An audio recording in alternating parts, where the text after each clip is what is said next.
राधिकाताई तुम्ही? सौमित्र सर कुठे? मला त्यांना भेटायचंय. ते तर निघून गेले. कुठे?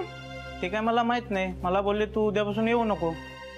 तुमचं काही काम होतं का? नाही, काही नाही.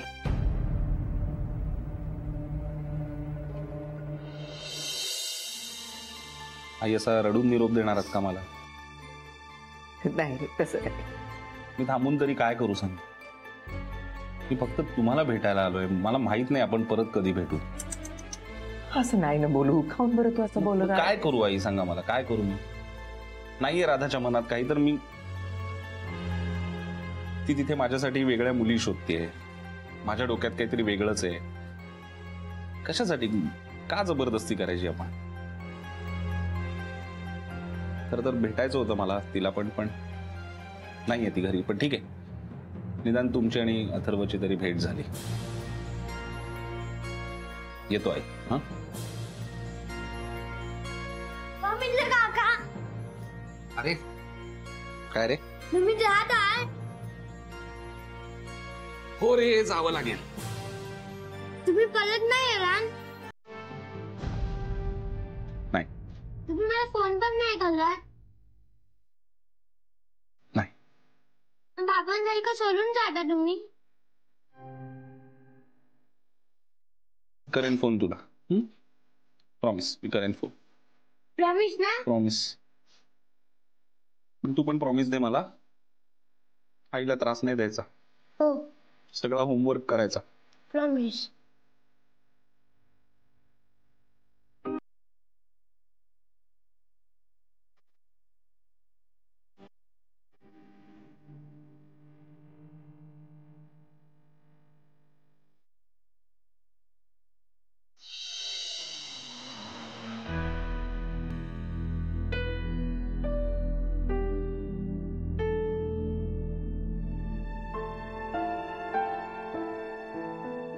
आनंद सर, काय झालं? म्हणजे नाही, खूप शांत शांत वाटतंय. इनफॅक्ट कॉन्फरन्स प्रकरणानंतर सगळेच जण खूप शांत शांत वाटतात. ऍक्च्युली कदम बाहेर गेलेत फॉर सम वर्क आणि 2-3 जण तर आलीच नाहीये पावसामुळे. पावसाने तर गोंधळच घातला अख्खा आठवडाभर. हो ना, बाहेर लोकल गाड्यांचा गोंधळ आणि आपल्याकडे दुसराच गोंधळ सुरू आहे. हो ना सर.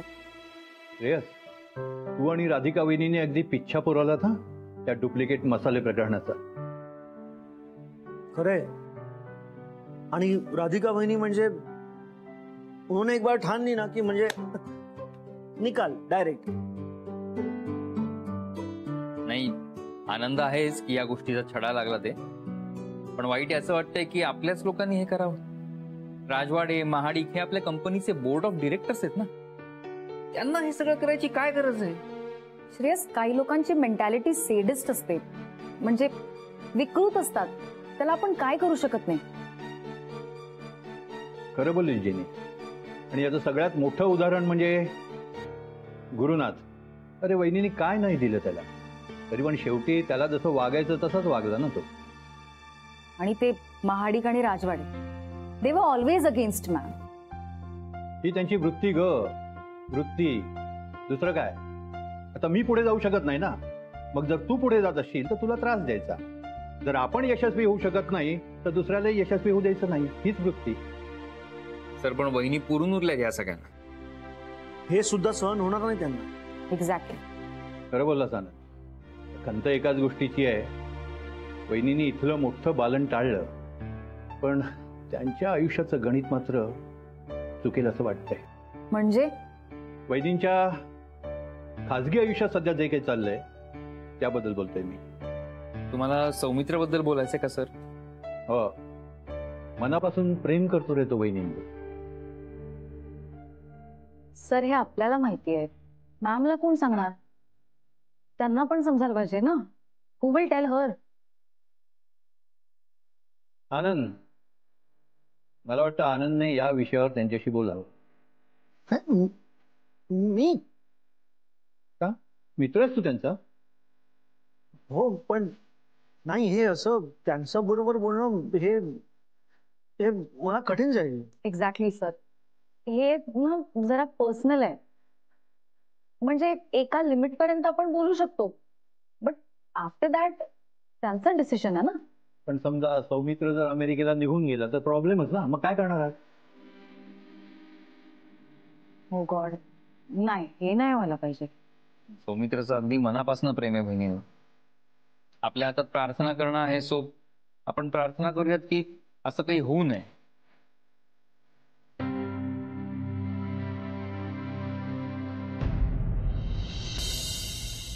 थोडा वेळ आतमध्ये येऊन बस.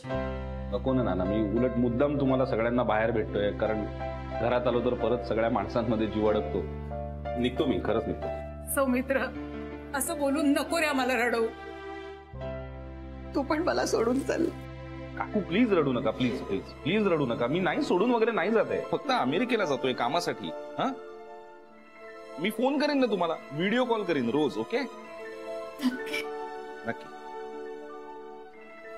सौमित्र, अरे पुन्हा एकदा विचार कर. मित्र थांब, पाहिजे तर आमच्याकडे राहा.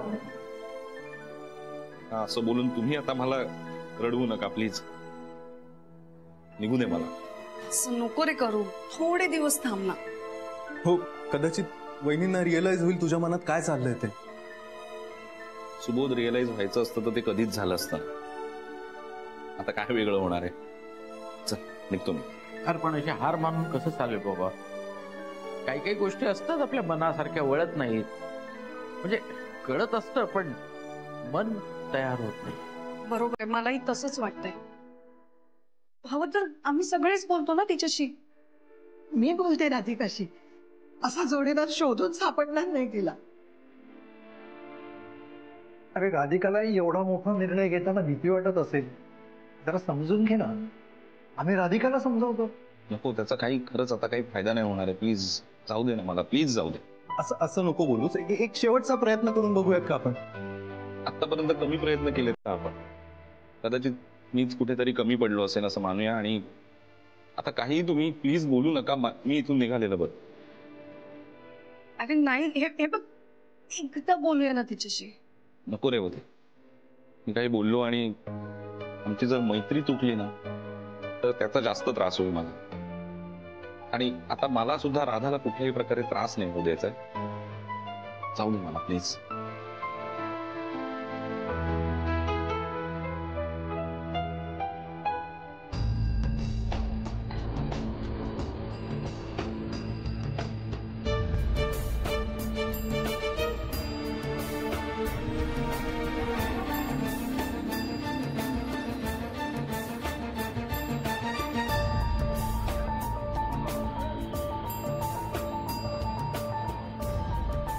मित्राचा फोन का लागत नाहीये? दादा, त्याच्या ऑफिसला चला.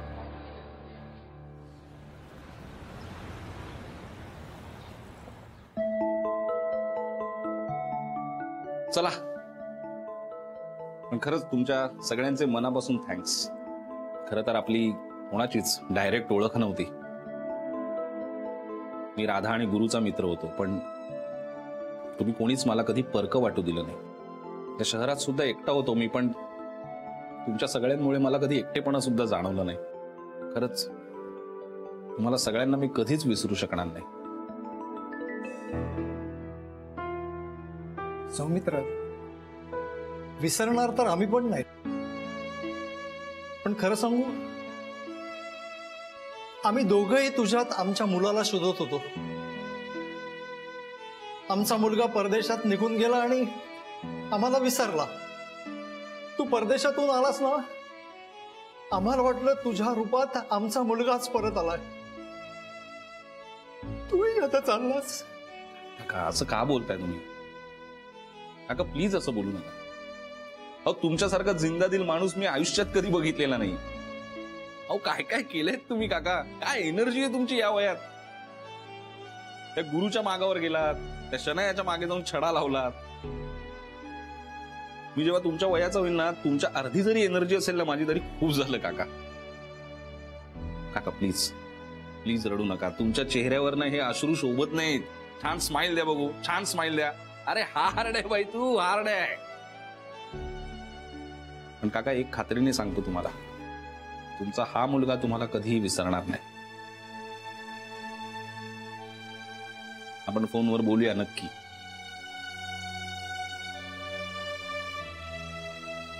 मी काय म्हणतो सौमित्र, जायची खरंच गरज आहे का?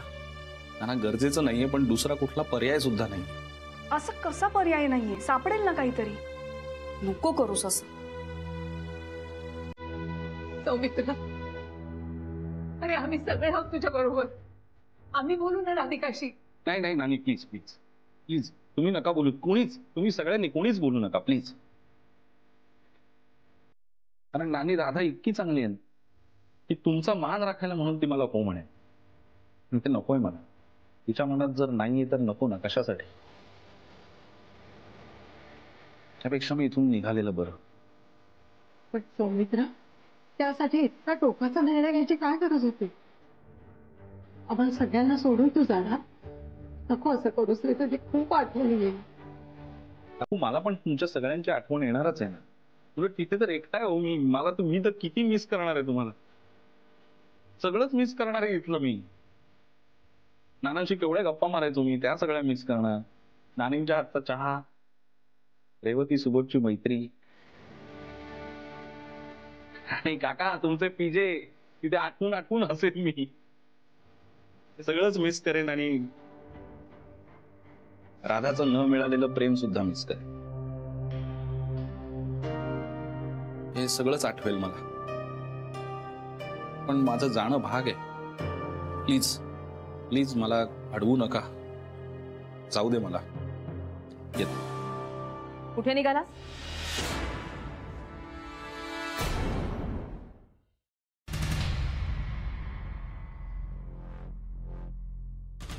कुठे निघालायस? अगं तू, मी त्याला प्रश्न विचारलाय, त्याला उत्तर देऊ दे. कुठे निघालायस तू? अमेरिकेला. मला न सांगता, न भेटता? हे बघ राधा. काय राधा? कोण समजतोस तू स्वतःला? असशील अमेरिकेतल्या मोठ्या कंपनीचा मालक, पण म्हणून असं वागणार मैत्रिणीशी? मी तुला सगळ्यात जवळचा मित्र समजत होते. तू मलाही सांगितलं नाही. तुझ्या घरी गेले होते तेव्हा कळलं मला तू कायमचा निघून चाललायस. हे मला तिसऱ्या माणसाकडनं कळलं, तुला सांगता नाही आलं. एवढी तसदी घेता नाही आली. ही तुझी मैत्री? राधा. काय राधा? कोण राधा? कोण आहे मी तुझ्यासाठी? कोणी नाही. या सगळ्यांना भेटायला तू आला, मला भेटावंसं नाही वाटलं. आणि हा राग कशासाठी? तर मी तुझ्यासाठी मुलगी बघितली म्हणून. मी तुला फोटो दाखवला त्या मुलीचा, सांगितलं या मुलीशी लग्न कर, कारण मला असं वाटत होतं की मी तुझ्या जवळची मैत्रीण आहे, मी तुझ्या आनंदासाठी काहीतरी करावं म्हणून. इतकं नुकसान झालंय तुझं माझ्यामुळे. मला वाटत होतं की तुझ्या आयुष्यात कोणीतरी यावं, तू कोणावरती तरी प्रेम करावं, आनंदात आयुष्य काढावं असं वाटत होतं म्हणून केलं मी. काय चुकलंय माझं? ते माझं चुकलं असेल तर हेच चुकलं की मी फक्त तुला विचारलं नाही की तुला कोणी आवडतंय का. राधा. हे बघ, नाही आता तू मला सांगू नको, मला माहितीये. मला सांगितलं आनंद भाऊजींनी. तू त्यांच्याजवळ मन मोकळं केलंस ना, तुला वाटलं नाही मला सांगावं? मी तुझी जवळची मैत्रीण नाहीये. आणि हे सगळं का? तर मी एका मुलीचा फोटो तुला दाखवला म्हणून. एवढ्यासाठी तू मुंबई सोडून सरळ अमेरिकेला निघाला मला न भेटता? याचा राग आला तुला? मग मलाही राग येऊ शकतो.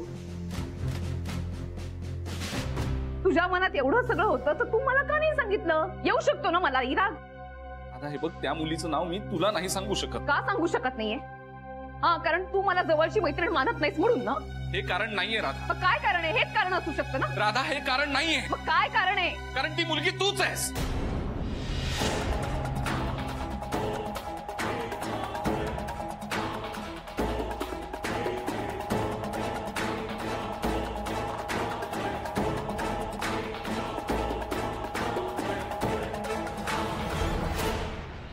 मला ज्या मुलीशी लग्न करायचंय ना, ती मुलगी तूच आहेस राधा.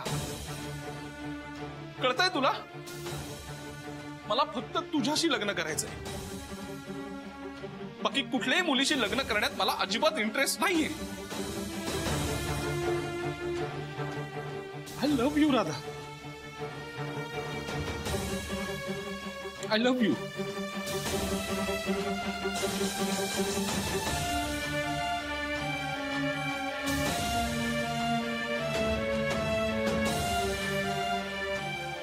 राधा,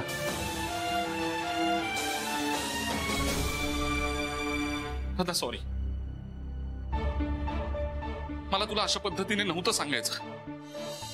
मला वाटलंही नव्हतं मी कधीतरी तुला आहे अशा पद्धतीने सांगेन, पण राधा मी खरंच खूप वेळा प्रयत्न केला माझ्या मनातल्या भावना तुझ्यापर्यंत पोहोचवायचा. हे बघ ही रिंग सुद्धा घेतली होती. आनंद आणि जेनीचं लग्न ठरल्यापासून ही रिंग माझ्या जवळ आहे. सतत घेऊन फिरतो मी माझ्या बरोबर की कधीतरी संधी मिळेल आणि मीही तुला देईन. जेव्हा संधी मिळाली तेव्हा माझा कधी धीर झाला नाही. जेव्हा धीर झाला तेव्हा संधी हातातून निसटून गेली. राधा खरंच मी खूप वेळा प्रयत्न केला तुला हे सांगण्याचा, पण भीती वाटायची मला. राधा, मला भीती वाटायची की मी हे सगळं तुला सांगितलं तर मी आपली मैत्री तर गमावणार नाही. मला ह्याची भीती वाटायची राधा की तुझ्या आयुष्यात ज्या वाईट घटना घडल्यात त्याचा मी गैरफायदा घेतोय असा तुझा गैरसमज नाही ना होणार. म्हणून राधा, म्हणून मी हे सगळं तुला कधी, पण तुला सुद्धा कधीच कळलं नाही राधा. यात तुझा दोष नाहीये. मीच कुठेतरी कमी पडलो तुला हे सांगण्यात. म्हणून हे असं विचित्र पद्धतीने तुला सांगावं लागलं. या सगळ्याचा काय परिणाम होणार आहे मला माहित नाहीये. कदाचित नाही तू मला नकारच देशील, पण हे मी सहन करू शकतो राधा. पण जी मुलगी आपल्याला आवडते तीच मुलगी दुसऱ्या मुलीचा फोटो दाखवून तिच्याशी लग्न करायला सांगते ना, हे नाही सहन करू शकत मी. मला ज्या मुलीशी लग्न करायचंय ना त्याच मुलीशी मला लग्न करायचंय. दुसऱ्या कुठल्या तरी मुलीशी लग्न करून मी तुझ्याबद्दलचं माझ्या मनातलं प्रेम नाही मारू शकत. म्हणून मी अमेरिकेला निघून जात होतो. सॉरी, मी मुद्दाम तुला न सांगता जात होतो. माझ्यामुळे तुला आतापर्यंत जो काही त्रास झालाय राधा त्याबद्दल पण खरंच मनापासून सॉरी. पण यापुढे मी तुझ्याशी खोटं नाही बोलू शकत. जे काही सत्य आहे ते मी सगळ्यांसमोर सांगतोय राधा. माझं तुझ्यावर प्रेम आहे राधा. माझं तुझ्यावर अत्यंत मनापासून प्रेम आहे. मी जर का लग्न करीन तर फक्त तुझ्याशीच करेन. दुसऱ्या कुठल्याही मुलीशी मी लग्न नाही करू शकत. उद्या माझी फ्लाईट आहे. उद्यापर्यंत वेळ आहे तुझ्याकडे. आणि तुझा जो काही निर्णय असेल ना मला मान्य आहे राधा. आणि तुझ्या निर्णयावरच अवलंबून आहे मी इथे थांबणार की नाही. फक्त एकच सांगतो राधा, तर होकार दिलास ना तुम्हाला तर जगातलं कुठलंही दुःख तुझ्या जवळपास सुद्धा फिरकू देणार नाही.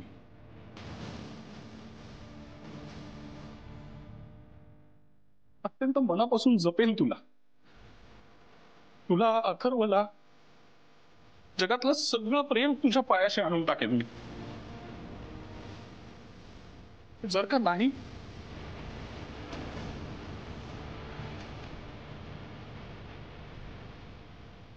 तो